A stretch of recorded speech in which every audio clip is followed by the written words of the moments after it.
SSLC 2023 question number 5 part 1 এটা গোলকৰ আয়তন 288 পাই সেন্টিমিটাৰ কিউব হলে গোলকটোৰ ব্যাসাৰ্ধ হ'ব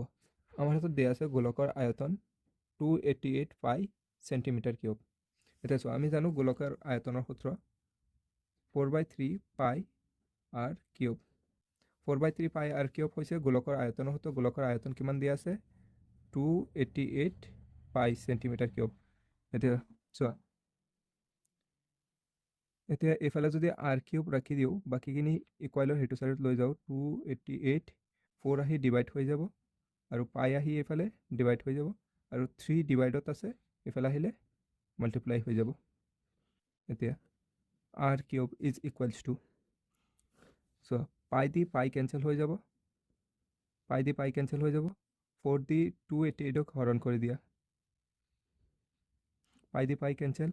4 থাকিব 288 into 3 এফালে 4 দি 288 ক হৰণ কৰি দিয়া কেইবাৰ যাব 28ত 4 7 বাৰ আৰু 8ত কেইবাৰ 2 বাৰ আৰু 3 পূৰণ হৈ আছে এফালে r cube is equals to এতিয়া 3 72 লগত পূৰণ কৰি দিয়া 2 3 গুণ 6 3 7 গুণ 21 এফালে ৰুট কিউব হৈ আছে ৰুট কিউব উঠাই দিলে এফালে কিউব ৰুট আহি যাব 216 এতিয়া 216 ক কেনেকৈ লিখিব পাৰো 6 into 6 into 6 এফালে r থাকিব এতিয়া চোৱা r ইজ ইকুৱেলছ টু আমি জানো কিউব ৰুট থাকিলে 3টাৰ পৰা ইয়াত যেহেতু 3টা আছে আৰু এটো কিউব ৰুট হয় তেনেহলে 3টাৰ পৰা এটা ওলাই আহিব এতিয়া r ৰ মান কিমান ওলাইছে 6 যেহেতু আয়তন কিহত দিয়া আছিল সেন্টিমিটাৰ কিউবত সেই কাৰণে r ৰ মান কি হ'ব 6 সেন্টিমিটাৰ হ'ব কোৱেশ্চন নম্বৰ 5 পাৰ্ট 2 এটা বেলনৰ বক্ৰ পৃষ্ঠকালি 2200 সেন্টিমিটাৰ স্কয়াৰ আৰু ভূমিৰ পৰিধি 220 সেন্টিমিটাৰ বেলনটোৰ উচ্চতা হ'ব বেলনৰ উচ্চতা ওলাব দিছে এতিয়া চোৱা আমি জানো বেলনৰ বক্ৰ পৃষ্ঠকালি 2 পাই rh 2 পাই rh হৈছে বেলনৰ বক্ৰ পৃষ্ঠকালি কিমান দিয়া আছে 2200 সেন্টিমিটাৰ স্কয়াৰ আৰু কি দিয়া আছে বেলনৰ পৰিধি দিয়া আছে বেলনৰ ভূমিৰ পৰিধিৰ সূত্ৰ হৈছে 2 পাই r ইজ ইকুৱেলছ টু কিমান দিছে 220 যেহেতু যিটো বেলনৰ বক্ৰ পৃষ্ঠকালি দিয়া আছে সেইখন বেলনৰেই ভূমিৰ পৰিধি দিয়া আছে তেনেহলে 2 পাই r ৰ জায়গাত ইয়াত যেহেতু 2 পাই r আছে 2 পাই r ৰ জায়গাত আমি কি লিখিব পাৰো 220 লিখিব পাৰো ইয়াত 2 পাই r ৰ জায়গাত লিখি দিম 220 আৰু কি থাকি যাব h থাকি যাব ইজ ইকুৱেলছ টু 2200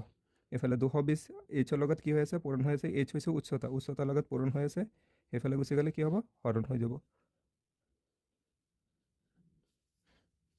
এতিয়া h ইজ ইকুৱেলছ টু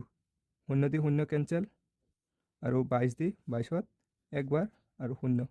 10 বাৰ যাব তাৰমানে বেলনৰ উচ্চতা কিমান হ'ব 10 সেন্টিমিটাৰ যেহেতু একক সেন্টিমিটাৰ দিয়া আছিল সেইকাৰণে বেলনৰ উচ্চতা সেন্টিমিটাৰত ওলাই গ'ল কোৱেশ্চন নম্বৰ 5 পাৰ্ট 3 যদি x, x plus 3, x plus 6, x plus 9 আৰু x plus 12 ৰ মাধ্য 10 হয় তেন্তে x ৰ মান হ'ব আমি মাধ্যৰ এটা ফৰ্মুলা জানো যদি a, b, c, n লৈকে কোনো এটা মাধ্যৰ এটা সিৰিজ দিয়া থাকে তেন্তে আমি এটোৰ মাধ্য কেনেকৈ ওলাও গোটেইখিনি প্লাস কৰি যিমানটা সংখ্যা থাকিব হেতু দি হৰণ কৰি দিও a plus b plus c plus ... plus n divide by total কিমানটা সংখ্যা আছে nটা সংখ্যা আছে সেই কাৰণে n নহলে আমি এনেকেও ক'ব পাৰো যদি সংখ্যা কেইটামান দিয়া থাকে 1 2 3 5 7 4 এনেকুৱা সংখ্যা যদি কিবা দিয়া থাকে তেনেহলে এটোৰ মাধ্য কেনেকৈ ওলাম গোটেইখিনি সংখ্যাক যোগ কৰি দিম 1 plus 2 plus 5 plus 7 plus 4 এতিয়া কিমানটা সংখ্যা যোগ কৰিছো 1 2 3 4 5 আৰু 5 দি হৰণ কৰি দিম যিমানটা সংখ্যা যোগ কৰিছো ইমানেৰে ভাগ দি দিলে তাৰ মাধ্য ওলাই যাব এতিয়া চোৱা আমাৰ হাতত কি দিয়া আছে আমাৰ হাতত দিয়া আছে x, x plus 3, x plus 6, x plus 9 আৰু x plus 12 ৰ মাধ্য দিয়া আছে কিমান 10 এতিয়া কি কৰিম x ৰ লগত প্লাস কৰিম x plus আকৌ কি হ'ব x plus 3 আকৌ x plus 6 আকৌ কি হ'ব x plus 9 আকৌ x plus 12 এতিয়া এই গুটিখিনি কি কৰিম ভাগ দিম কি দি কিমানটা সংখ্যা আমি প্লাস কৰিছো ইয়াত এটো হৈছে x এটো এটা সংখ্যা আকৌ x plus 3 আৰু এটা সংখ্যা দুটা এক্স প্লাছ 6 আৰু এটা সংখ্যা 3টা, এক্স প্লাছ 9 আৰু এটা 4টা, আৰু এক্স প্লাছ 12 এটা 5টা। সেইকাৰণে 5 দি ভাগ দিছোঁ। আৰু তাৰ মাধ্য কিমান দিয়া আছে 10, সেইকাৰণে ইকুৱেলত কিমান লিখিব পাৰোঁ 10 লিখিব পাৰোঁ। এতিয়া চোৱা এক্স কেইটা আছে 1 2 3 4 5, তেনেহ'লে কি লিখিব পাৰোঁ 5x প্লাছ বাকী সংখ্যা কিমান আছে 3 আৰু 6 9 আৰু 9 18 18 আৰু 12 30, আৰু হৰণত কিমান আছিলে 5, আৰু ইকুৱেলত কিমান আছিলে 10। এতিয়া এইফালে 5 হৰণ হৈ আছে, সেইফালে গ'লে পূৰণ হৈ যাব। এইফালে কি থাকিব 5x plus 30 is equals to 10 into 5। এইফালে 5x ইজ ইকুৱেলছ টু ইয়াত 5 10 গুণ কিমান 50, আৰু 30 এইফালে প্লাছত আছে ইকুৱেলৰ সেইটো চাইডত গুচি গ'লে মাইনাছ হৈ যাব। এতিয়া 5x ইজ ইকুৱেলছ টু 50ৰ পৰা 30 বিয়োগ কৰি দিলে কিমান হ'ব 20, তাৰপিছত এক্সৰ লগত 5 পূৰণ হৈ আছে, সেইফালে গ'লে হৰণ হৈ যাব 20 ডিভাইড বাই 5। এতিয়া এক্স ইজ ইকুৱেলছ টু 5 দি যেতিয়া 20ক হৰণ কৰিব কিমান আহিব 4, তেনেহ'লে এক্সৰ মান কিমান 4। কুৱেশ্যন নম্বৰ 4 পাৰ্ট 4, এটা অসম্ভৱ ঘটনাৰ সম্ভাৱিতা। এটা অসম্ভৱ ঘটনাৰ সম্ভাৱিতা সদায় 0 হয়। কোনো এটা ঘটনা ঘটা নাই, সেইটোৰ সম্ভাৱিতা সদায় কি হ'ব 0। তাৰপিছত কুৱেশ্যন নম্বৰ 4ৰ পাৰ্ট 5, এটা পাহা এবাৰ মাৰি পঠিওৱা হ'ল 5তকৈ সৰু সংখ্যা পোৱাৰ সম্ভাৱিতা হ'ব। চোৱা এটা পাহা মানে এটা লুডুগুটি, এটা লুডুগুটি মাৰিলে কি ওলাব পাৰে 1 ওলাব পাৰে, 2 ওলাব পাৰে, 3 ওলাব পাৰে, 4 5 আৰু কি ওলাব পাৰে 6। ইয়াত চোৱা এটা লুডুগুটি মাৰিলে 1ৰ পৰা 6ৰ ভিতৰত যিকোনো সংখ্যা ওলাব পাৰে। ইয়াত মুঠ